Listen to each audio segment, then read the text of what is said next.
TV Imaculada, o Evangelho em primeiro lugar.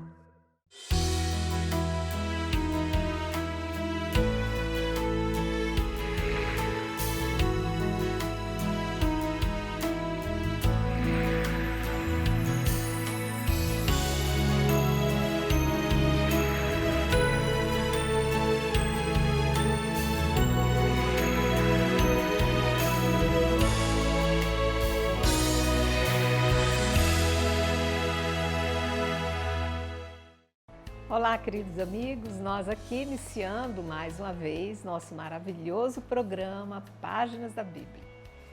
A única intenção desse programa é fazer com que nós, além de descobrirmos a riqueza desse material, dessa palavra rica do Senhor, possamos também direcionar a nossa vida em tudo aquilo que a gente for aprendendo e descobrindo. Para isso, nós contamos sempre com nossos mestres que estão sempre aqui para nos ajudar, nos socorrer, nos conduzir nesse estudo. Quero agradecer aqui o Padre Carlos, que está comigo aqui no estúdio. Olá, pessoal. E agradecer de forma muito especial a Amélia também, nossa professora, que hoje de forma virtual estará participando conosco do nosso programa. Muito obrigada, Amélia. É um prazer estar com vocês. Então, assim, nós estamos continuando toda essa história do livro do Gênesis, onde nós estamos assim tentando conhecer um pouco mais o Pentateuco, que são compostos por esses 5 livros, e estamos dando forma especial ao Gênesis, que é esse primeiro dos 5.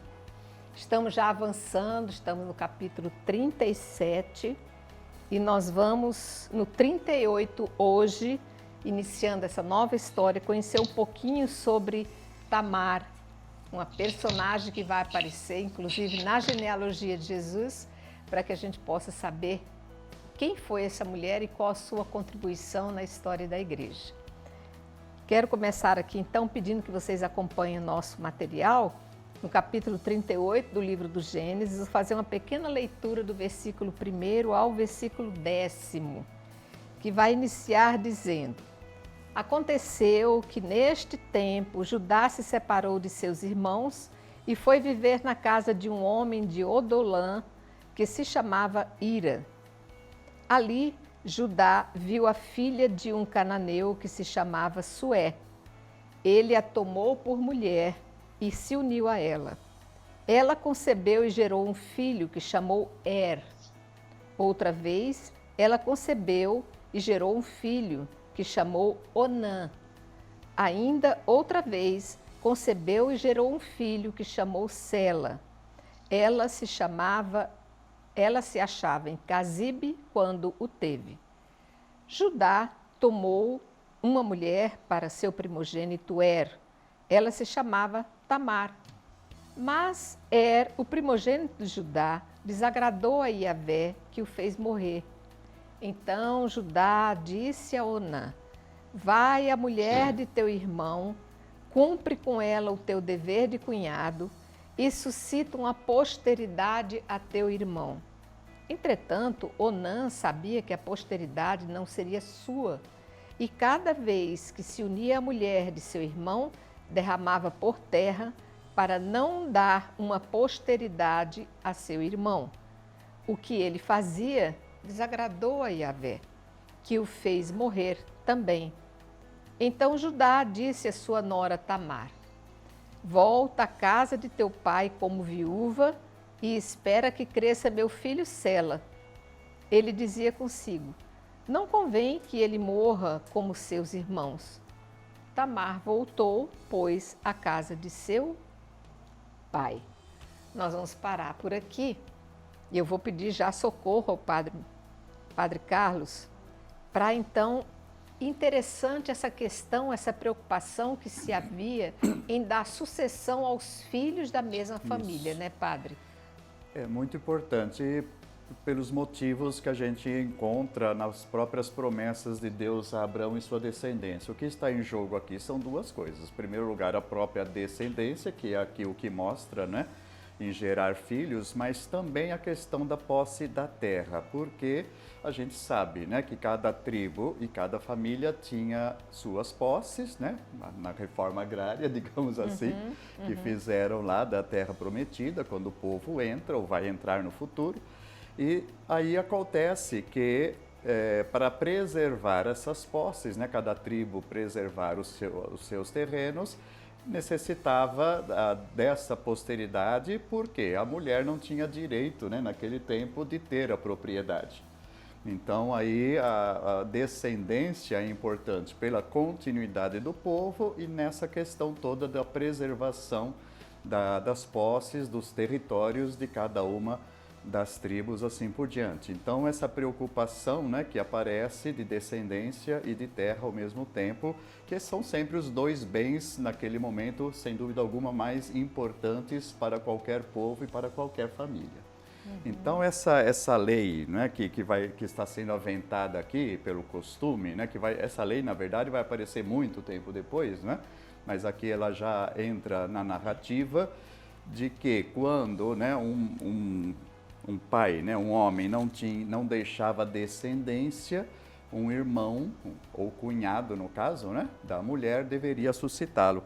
Então vamos ler essa lei, né, que está em Deuteronômio 25, de 5 a 10, podemos ler, né? A lei do levirato que vai dizer. Levirato, levir no hebraico quer dizer exatamente cunhado, tá? Então vamos ver. Quando dois irmãos moram juntos e um deles morre sem deixar filhos, a mulher do morto não sairá para casar-se com um estranho à família. O seu cunhado virá até ela e a tomará, cumprindo seu dever de cunhado. O primogênito que ela der à luz tomará o nome do irmão morto, para que o nome deste não se apague em Israel. Contudo, se o cunhado recusa desposar a cunhada, esta irá aos anciãos na porta e dirá: meu cunhado está recusando suscitar um nome para seu irmão em Israel. Não quer cumprir seu dever de cunhado para comigo. Os irmãos da cidade o convocarão e conversarão com ele. Se ele persiste dizendo não quero desposá-la, então a cunhada se aproximará dele na presença dos anciãos, tirar-se-lhe-á a sandália do pé, cuspirá em seu rosto e fará esta declaração: é isto que se deve fazer a um homem que não edifica a casa do seu irmão. E em Israel o chamarão com o apelido de casa do descalçado. Que coisa interessante, né? Então veja bem como é importante essa lei, não é? Que é suscitada aqui. Repito, né? O Deuteronômio vai ser escrito muito depois, as leis do povo de Deus vão vir muito depois do próprio texto de Gênesis que estamos analisando. Mas é colocado aqui nesse contexto porque o próprio texto que nós estamos vendo aqui, quando vai ser colocado por escrito também do Gênesis, ele vai ser colocado bastante posteriormente, mas aqui se suscita então já essa lei, esse costume, repito, que era muito importante, já falamos, né, alguns motivos, tanto que aí o texto, né, de Deuteronômio coloca que a pessoa ou o cunhado, né, que não quer cumprir o seu dever era chamado em juízo e ainda depois vai ser até cuspido na cara, porque era um dever realmente que devia ser cumprido com toda a diligência para preservar, então, o povo de Deus e as suas posses. Então, Amélia, quero pedir seu socorro também a respeito de toda essa sucessão que se via na obrigação de cumprir, como o Padre Carlos já colocou, não só por questões de interesses agrários, de terras, de herança, sucessão de sangue, mas também por uma série de imposições da própria lei que foi escrita, né? Sim, porque na realidade a mulher não tem direito a nada. E se o marido faleceu e ela não deixou um herdeiro, a mulher fica desamparada também e também o nome de quem morreu vai se apagar como poeira no vento. Então, a descendência é aquilo que vai deixar continuando a descendência, né?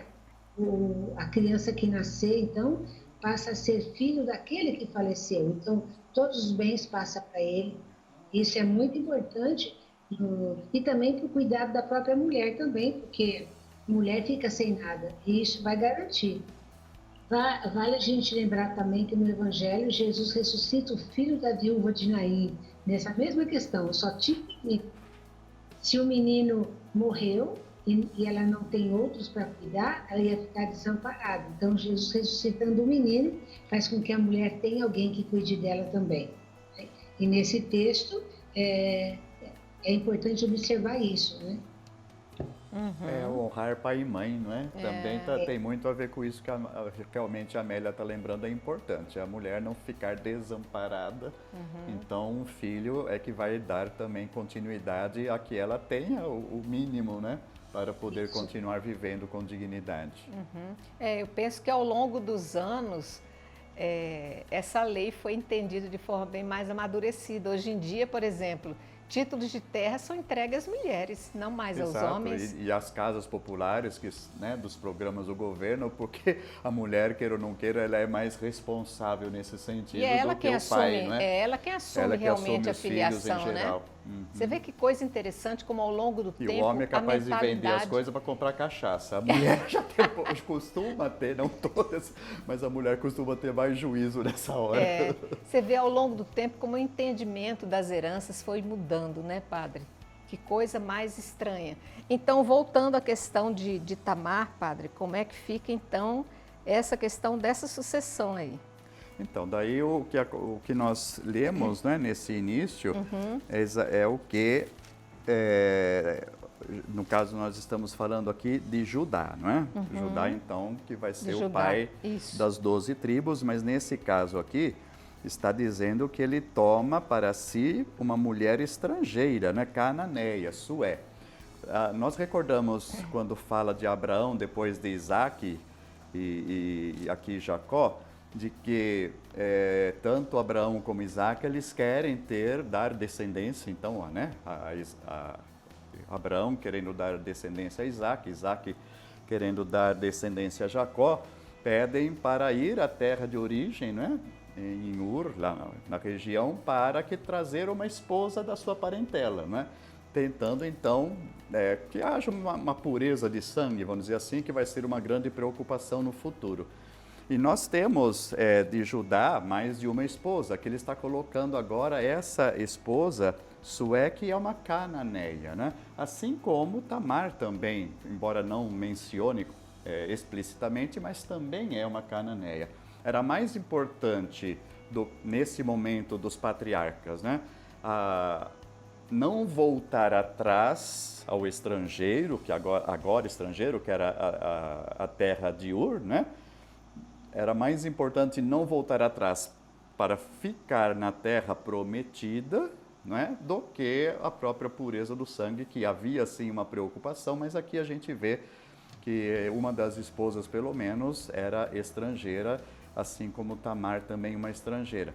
E isso tudo é muito bonito, né, pra gente, quando a gente chega em Jesus, que Jesus ele tem primeiramente uma consciência de que ele vem somente para como ele diz, né, as ovelhas perdidas da casa de Israel, mas que aquela mulher também estrangeira de Tiro, né, e Sidônia, quando pede a cura da filha, e Jesus responde para ela, né, que não vai dar a comida dos filhos aos cachorrinhos, e ela sabe responder muito bem, Jesus vai ter que abrir os olhos de que a missão dele é universal, é também para os estrangeiros todos.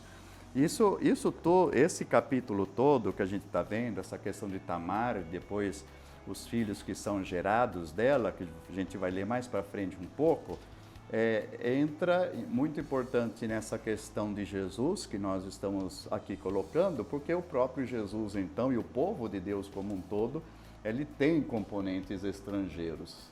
Então, ao longo do tempo, a própria lei, né, aquele grande aparato de leis que vai sendo acrescentado, né, ele buscou, com uma intenção positiva, fazer um cerco ao povo de Deus, né, para que não se misturasse com outros povos. Enquanto que a história aqui, né, e também no tempo de Jesus, vai fazer questão de mostrar que essa pureza... Que não é bem assim, né? Que essa pureza, na verdade, não é como eles chegavam a considerar depois, né? O povo de Deus, ele não nasce do nada, ele nasce de um arameu errante, que é Abraão, e dessas outras mulheres aqui que entram dentro da genealogia do próprio Jesus. E aí, Amélia, o que você pode completar para nós desse entendimento? A gente olhando esse texto, a gente percebe muito que é uma sociedade patriarcal. Você lê o texto, ele fala, ele viu a mulher cananeia chamada Suê, tomou por esposa. Aí ela tem os filhos depois. Ele procurou uma mulher chamada Tamar para o primogênito. Sempre é o homem que vai atrás, é o patriarca que vai atrás, né? Ele arruma as esposas para os filhos e busca outra. Então a gente percebe a sociedade, que é uma sociedade patriarcal, onde parece que a mulher não tem voz, não tem vez. Mas é um engano, porque quando você começa a estudar os textos da Bíblia, tem muita mulher fazendo história também. No caso aqui, a Tamar também vai fazer história. Isso no Novo Testamento também, depois. É bom a gente chamar a atenção aqui aos versículos de Gênesis 38, né, que fala de Onã. Então, veja bem, primeiro, o filho mais velho de Judá, com Sué, era Er. Diz aqui que desagradou ao Senhor, não fala qual foi, né, o agravo que fez, mas que morreu, então, logo sem deixar descendência. Depois, o segundo filho, Onã, dizendo que não queria exatamente o que ele deveria fazer, suscitar a descendência para o irmão. Ele, na certa, ele estava querendo pegar as terras que pertenciam ao irmão, né, para si mesmo, não querendo dar uma descendência ao irmão. E aqui diz, não é, que quando se deitava com a mulher do seu irmão, derramava por terra para não suscitar descendência a ele. Isso veio a ser conhecido, hoje em dia quase não se ouve mais a palavra, mas veio a ser conhecido dentro da tradição católica como onanismo, que é um sinônimo de masturbação, né? Quando então o homem, claro, se masturba e derrama por terra o sêmen. Mas aqui no caso não era propriamente masturbação, veio ser entendido dessa maneira, aplicado dessa maneira, mas o que está acontecendo aqui é que teria relações com ela, mas na hora, né, da ejaculação ele preferia então derramar fora para não suscitar essa descendência, né? Então veja bem que o pecado aqui no caso é qual? É não querer suscitar descendência. Para o irmão. Daí que o Senhor o reprovou e o fez morrer também, né? Daí chegamos ao terceiro filho, Sela. De Judá com Sué, que é Sela, que dá a supor, né, que seria jovem, muito jovem talvez, mas também dá a supor que Judá está dando uma desculpa com medo que ele viesse a morrer. Já seria o terceiro filho dado a Tamar e tem medo que poderia então morrer também, não é? Daí diz a ela, né, volta para a casa do seu pai como viúva até que o filho cresça. E veja bem que ele não libera a Tamar do vínculo matrimonial que teve, em primeiro lugar, então, com esses dois filhos, né? Manda de volta para a família, mas mantém o vínculo dos matrimônios, ou do matrimônio que teve em primeiro lugar com Er, tá? Vamos continuar a leitura? Vamos. Quer que leia a partir de onde, meu padre? Nós lemos até o... Lemos até o 10. Vamos ver o 12. O 12, né? Quer que leia o 10, a partir do 12, então? Isso. Vai até... Vamos ver aqui. Essa história é bem interessante, a gente vai se deixando envolver, porque é uma trama envolvendo um romance e a gente parece gostoso de ver, né, o final dessa história toda aí. Começando aqui, então... Vamos até o 20, depois a gente pega mais coisa. Tá. Passaram-se muitos dias e a filha de Sué, a mulher de Judá, morreu. Quando Judá foi consolado, subiu a Tana, ele e Ira, seu irmão de Odolã, para a tosquia de suas ovelhas. Comunicaram a Tamar, eis que foi-lhe dito, teu sogro sobe a Tana para a tosquia de suas ovelhas. Então ela deixou suas roupas de viúva, cobriu-se com um véu e sentou-se na estrada de Enaim, que está no caminho de Tana. Ela viu que Sela já era grande e ela não lhe fora dada como mulher. Vendo-a, Judá tomou-a por uma prostituta, pois ela cobrira o rosto. Dirigiu-se a ela no caminho e disse: Deixa-me ir contigo. Ele não sabia que era sua nora, mas ela perguntou: Que me darás para ires comigo? Ele respondeu: Eu te enviarei um cabrito do rebanho. Mas ela replicou: Sim, se me deres um penhor até que o mandes. Ele perguntou: Que penhor te darei? E ela respondeu: O teu selo, com teu cordão e o cajado que seguras. Ele lhos deu e foi com ela que dele concebeu. Ela se levantou, partiu, retirou seu véu e tomou as roupas de viúva. Judá enviou o cabrito por intermédio de seu amigo de Odolã para recuperar os penhores das mãos da mulher, mas este não a encontrou. Ele perguntou aos homens do lugar: Onde está aquela prostituta que fica em Enaim no caminho? Mas eles responderam: Jamais houve prostituta aqui. Ele voltou, pois, junto a Judá e lhe disse: Eu não a encontrei. Também os homens do lugar me disseram que jamais houve prostituta ali. Judá retomou: Que ela fique com tudo, que não zombe de nós, pois eu enviarei o cabrito, mas tu não a achaste. Isso. Então aqui é o estratagema, né, que ela usa para conseguir a descendência que Jacó estava demorando ou estava adiando, né, que não querendo entregar então o filho mais novo para suscitar essa descendência. E ela usa esse estratagema de parecer, de fingir, né, estar na beira do caminho como prostituta, e aí ele se deitou com ela e concebeu, né? Veja que é bom a gente aqui colocar também mais uma coisa que valia para o Antigo Testamento e valia também no tempo de Jesus, até mais próximo da nossa era, que para o judaísmo está proibido o adultério, como a gente vai ver daqui mais para frente um pouco no texto. O adultério era passivo de morte, tanto para o homem como para a mulher, mas não era considerado propriamente pecado a prostituição. Tanto que, vamos dizer assim, uma comparação não perfeita, mas o homem tinha uma esposa e podia ter concubinas, não é? E a prostituição não era algo que era considerado pecado. A mulher prostituta era desprezada facilmente, né? Porque não era de ninguém, digamos assim, né? Se vendia, etc. Mas para o homem, né, ir a uma prostituta não era considerado pecado como é para a gente hoje.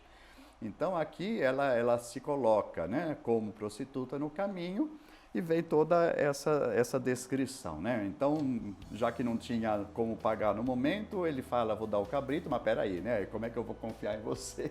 Me deixa os penhores. E os penhores, é interessante, né, que colocou aqui, foi o anel, né, o selo, o selo com o cordão e o cajado. O cajado, ele significa tanto, a gente vai lembrar sempre da figura do pastor, mas também daquele que é o chefe, né? Da família, né? No caso aqui, Judá é um patriarca, né? O selo é a casa. O selo, não, o selo é o anel, né? Lembra? O sigilo, né? Então, era, vamos dizer assim, a carteira de identidade dele. É o sinal da família, era né? Era o CPF. O emblema da família, exato. Era aquele, era cordão, onde se selavam as coisas. O cordão vai representar o que, no caso? Não, o cordão com o selo, né? Tá. O mais importante aí, no caso, é o selo, que é o objeto que atesta a família. A veracidade, a fidelidade de algum documento, de alguma ordem dada. Certo. Então, ela está pegando como penhor, não é? A identidade dele e o cajado, a chefia dele, que eram as coisas muito valiosas, mais valiosas talvez que tivesse como uma pessoa de bem. Muito bem. Amelinha, eu ainda não vou lhe chamar agora, porque eu vou precisar pedir um pequeno intervalo e nós já voltamos para continuar conhecendo essa história belíssima. Já voltamos.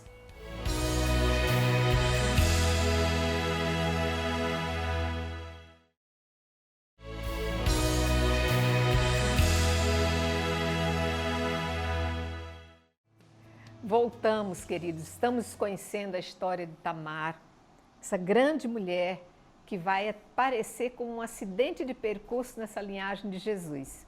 E como são tramas assim tão envolventes, tão pitorescas, Às vezes a gente até se perde com detalhes, porque é muita historiazinha, é muito diferente, difícil de entender o porquê, o que existe por trás daquelas intenções, daqueles atos. Então, estamos estudando o capítulo, portanto, 38. Vou fazer a leitura do versículo 24 até o final dele, que é o 30, que vai dizer: cerca de 3 meses depois, foi dito a Judá: tua nora Tamar prostituiu-se e está grávida por causa de sua má conduta. Então Judá ordenou: tirai-a fora e seja queimada viva. Quando a agarraram, ela mandou dizer a seu sogro: estou grávida do homem a quem pertence isto. Reconhece a quem pertence este selo, este cordão e este cajado. Judá os reconheceu e disse: ela é mais justa do que eu, porquanto não lhe dei meu filho Sela, e não teve mais relações com ela. Quando chegou o tempo do parto, parecia que tivesse gêmeos em seu seio. Durante o parto, um deles estendeu a mão e a parteira tomou-a, atou-lhe um fio escarlate, dizendo: foi este que saiu primeiro. Mas aconteceu que ele retirou a mão e foi seu irmão quem saiu. Então ela disse: que brecha te abriste? E o chamaram de Farés. Em seguida saiu seu irmão, que tinha o fio de escarlate na mão, e o chamaram de Zara.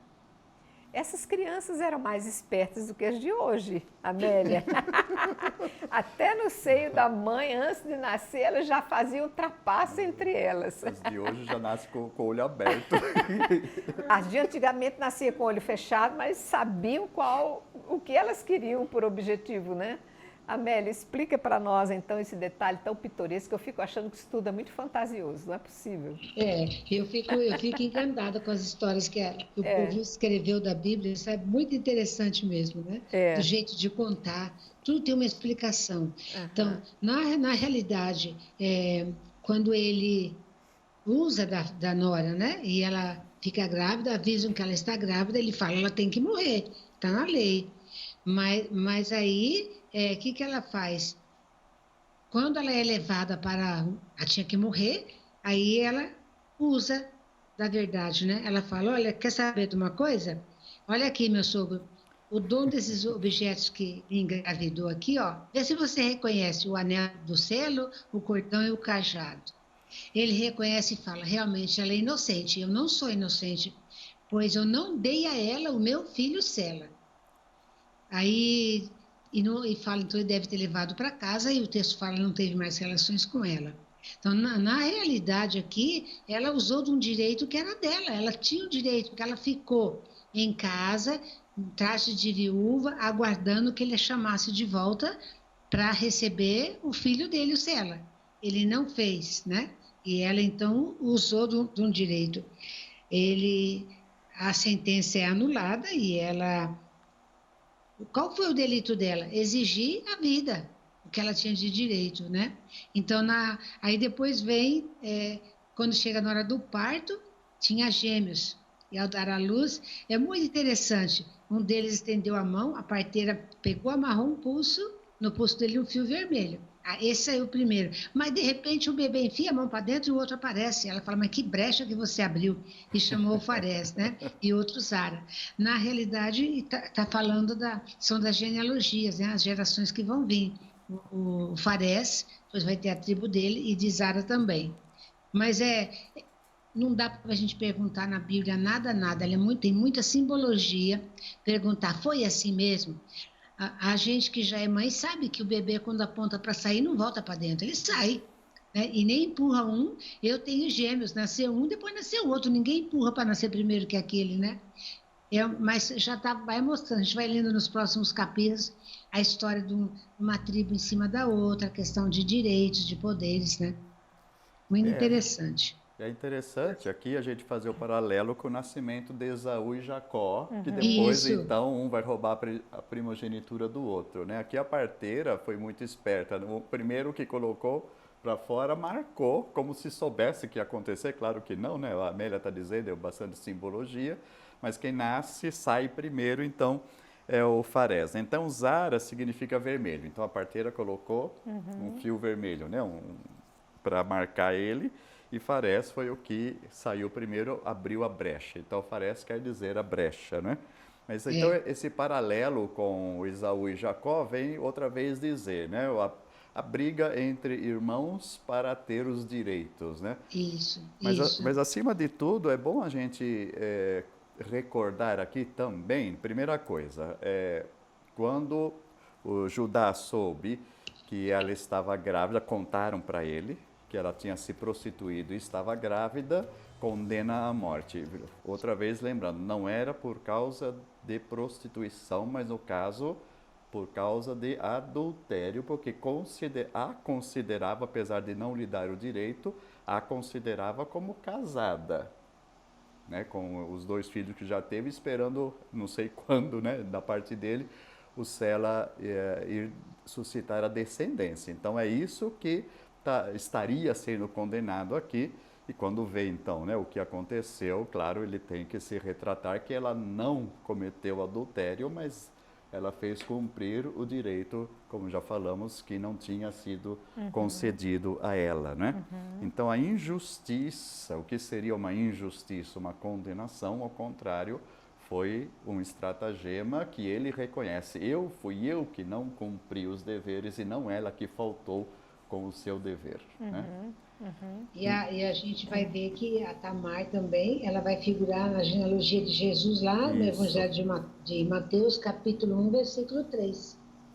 Então, vai dizer que Jesus também descende, né, de Tamar, de Ruth, de Raabe. Então, são mulheres também que fizeram história também, né? Quando não dá o direito que elas têm, elas vão à luta.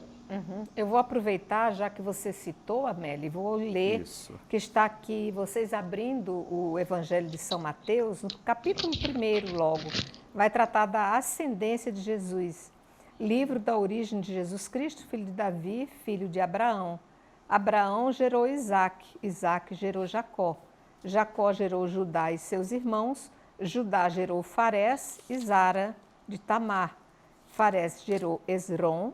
Esrom gerou Arã. Arã gerou Aminadab. Aminadab gerou Naasson. Naasson gerou Salmão. Salmão gerou Boaz de Raabe. Boaz gerou Jobel de Ruth. Jobed gerou Jessé. E Jessé gerou o rei Davi. É impossível aqui se negar o direito dessas progenituras, porque elas estão todas até hoje registradas, né, Padre Carlos, nos anais judaicos, né? Então, esse é outro fato. Por que tem um destaque grande este capítulo com esse nascimento, então, de Zara e de Fares de Jacó? Vamos lembrar, né? Nós temos Abraão, Isaque e Jacó. Jacó é o pai das 12 tribos, Isso. dos quais um deles é Judá, né? Que depois vai ter o maior destaque entre todos, que vai receber o cetro de comando sobre os irmãos, etc. Mas veja bem que a mulher, não é? Sué e depois Tamar e esses 2 filhos, eles não constam da lista das 12 tribos. Nas 12 tribos entram os filhos de Raquel, da segunda esposa de Judá, depois vão entrar inclusive os filhos de José, que é o ciclo, né, onde está colocado esse relato aqui. Mas aí a genealogia que a gente acabou de ver, em Mateus, é a genealogia de Jesus, né, que passa por Davi. E exatamente o Fares, filho de Judá, com Tamar, que é o descendente, o antecessor de Davi, que depois vai chegar até José e Maria e Jesus. Então, a descendência de Jesus e de Davi, em primeiro lugar, que é o interesse maior, né, do Antigo Testamento, é exatamente colocar que foi deste fato que nasceu, então, o antepassado de Davi e de Jesus, e não daqueles 12 filhos mais conhecidos das tribos. Que interessante, né, Amélia? E isso é muito bom que o Padre Carlos está falando, porque existe, depois na época da história, quando voltam do exílio da Babilônia, que vão dizer que só judeu puro pode participar, morar em Jerusalém, a questão do templo e tudo, que é a raça escolhida por Deus. Quando Mateus coloca tudo isso para dizer, vocês falam tanto em raça pura, amam tanto o rei Davi, mas ele também é descendente de uma moabita, então não tem sangue puro de judeu. Né? E é muito importante na história da salvação a gente perceber que todos somos filhos e filhas de Deus, independente de raça. Exatamente, esse é o conceito da universalidade dos direitos, né? Da salvação Da que nos é salvação, concedida, né? Mais do que um direito, é aquilo que nos é dado, não apenas a uns, mas a todos, né? Jesus, ele vai morrer por todos os povos. E é bom a gente trazer também para outras circunstâncias, tem gente que não concorda com isso, mas quando nós hoje em dia nos consideramos católicos e achamos que todos os outros estão fora da salvação, é bom a gente pensar umas 2, 3 vezes antes, né? Porque Jesus vem para salvar a todos. Não um povo determinado ou uma igreja determinada, mas a todos, né? Agora, cada um, claro, vai entrar nessa genealogia espiritual de sermos filhos de Abraão pela fé. Vamos para o próximo capítulo? Entramos no capítulo 39, portanto, que vamos tratar, já entra José do Egito. Volta José, né? que no capítulo 37 tinha começado a sua história. Já tinha começado, abriram um parênteses bem grande aqui para contar essa história, agora retomamos a saga de José. O senhor quer que leia esse primeiro versículo, Pode padre? ser de 1 a 6 para começarmos. Até o 6, então, que vai tratar sobre o início de José no Egito. José fora, portanto, levado ao Egito. Potifar, eunuco do faraó e comandante dos guardas, um egípcio, comprou-o dos ismaelitas que o levaram para lá. Ora, Yahvé assistiu a José, que em tudo teve êxito, e ficou na casa de seu senhor, o egípcio. Com seu senhor, vira que Yahvé o assistia e fazia prosperar em suas mãos tudo o que empreendia. José encontrou graça a seus olhos. Foi posto a serviço do Senhor, que o instituiu seu mordomo e lhe confiou tudo o que lhe pertencia. E a partir do momento em que ele foi preposto à sua casa e ao que lhe pertencia, Yahvé abençoou a casa do Egito, que em consideração a José. A bênção de Yahvé atingiu tudo o que ele possuía em casa e nos campos. Então entregou nas mãos de José tudo o que tinha, e com ele não se preocupou com mais nada, a não ser com a comida que tomava. José era belo, de porte e tinha um rosto belo. Vamos então começar aqui a escolha do Senhor sobre esse filho que no começo foi tão ambicionado, tão invejado e que tinha um propósito enorme na querência do Senhor, né, padre? Sim, então José, a gente já viu um pouco e vamos ver mais ainda da sua história aqui no programa. Ele tem essa sina, né, de ser vendido como escravo, acaba no Egito e acaba depois sendo aquele que vai salvar os outros irmãos todos da carestia e até do próprio risco de morte diante do faraó do Egito. Nesse primeiro momento, eu creio que seja bom a gente ver um pouco a questão desse personagem que aparece Potifar, né? A quem ele vai ser vendido e vai servir ali no primeiro tempo em que está no Egito, ainda na condição de servo, né? Porque aparecem várias tradições que a gente vai ver o quê? Incoerência, né? Dentro de várias tradições bíblicas que entram nesses capítulos do Gênesis.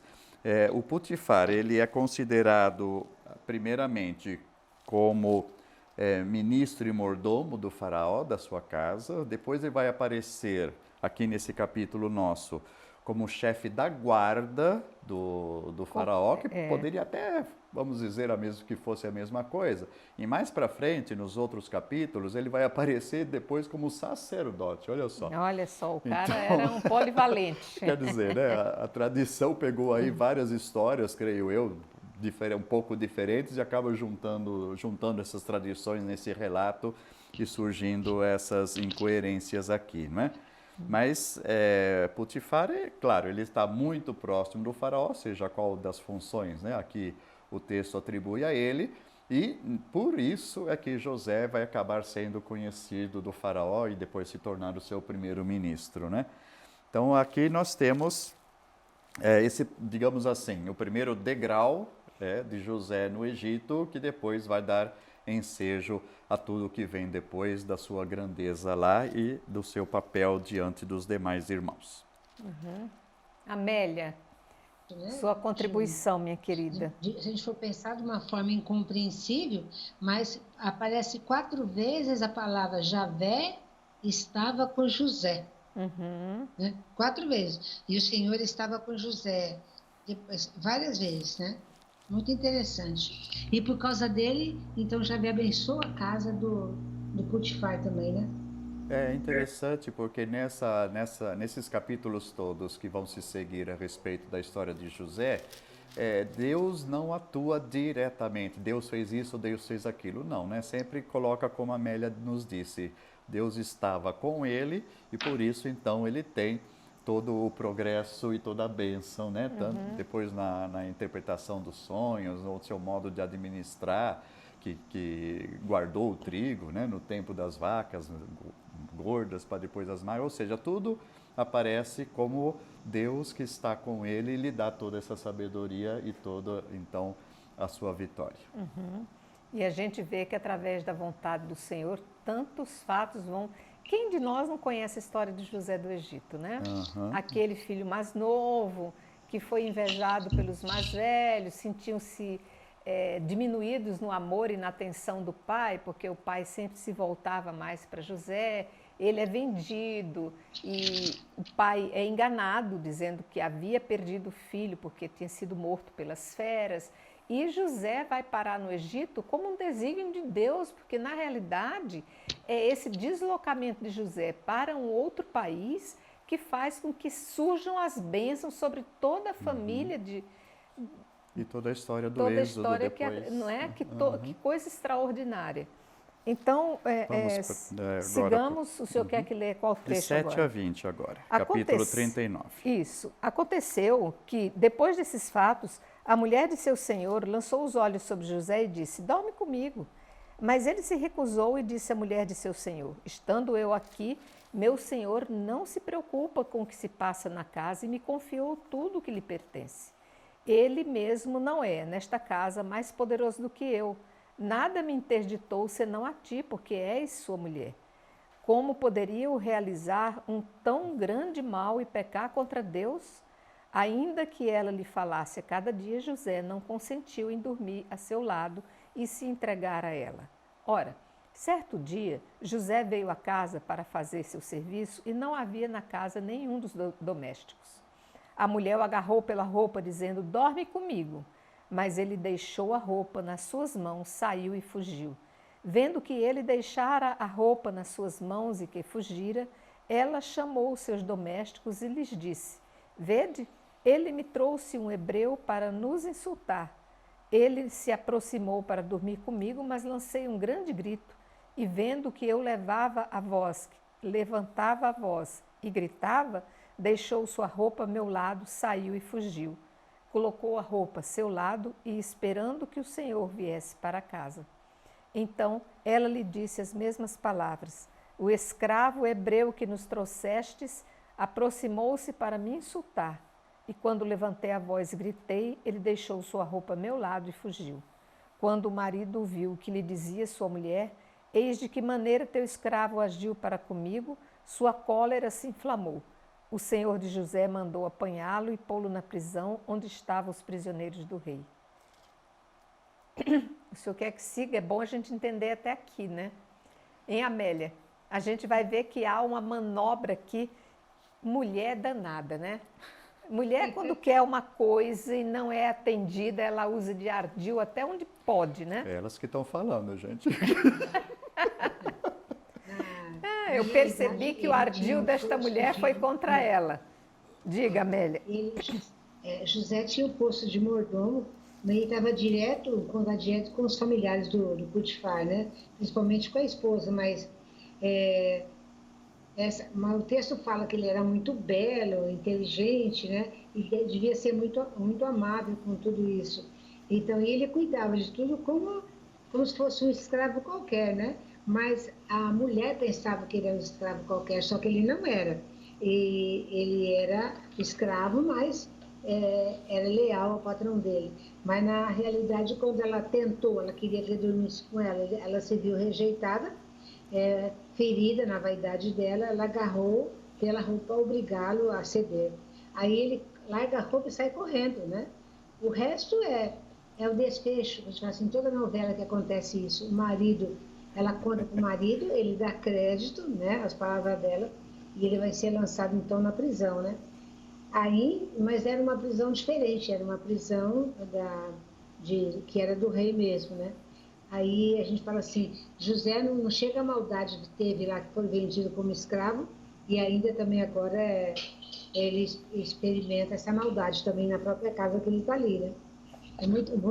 É uma novela, né? Muito interessante o jeito de contar. E coloca a mulher como a culpada mesmo.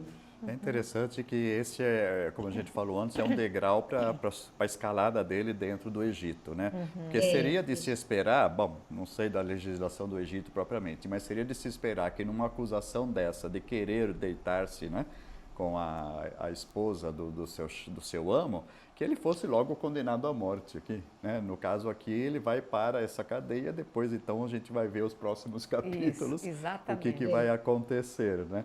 Mas é bonito a gente ver, porque lá quando começa a falar de José entre os irmãos, ele diz lá que era o queridinho, né? Que depois os outros tiveram ciúme, etc. Por isso venderam, e aqui o coloca belo, depois vai colocar ainda toda a sua sabedoria, assim por diante. Ou seja, José vai brilhar tanto quanto um faraó nessa história toda. Vai se mostrar um homem digno de honra, um homem digno de confiança, porque apesar de toda a trapaça, a trama, José não se deixa levar, confia no Senhor e acaba que realmente ele vai ser reconhecido como uma pessoa de muitos talentos, muitos dotes, de um homem de extrema confiança. O que ele diz para a mulher em primeiro lugar é isso, né? Primeiro a confiança para com o seu amo e depois a sua fidelidade a Deus de não cometer o adultério. Exatamente. Vamos para o finalzinho? Vamos para o final. 21 a 23. Então, aqui já no final já vai dizer que ele ficou então na prisão, mas Yahvé assistiu José, estendeu sobre ele sua bondade e lhe fez encontrar graça aos olhos do carcereiro-chefe. O carcereiro-chefe confiou a José todos os detidos que estavam na prisão. Tudo o que se fazia passava por ele.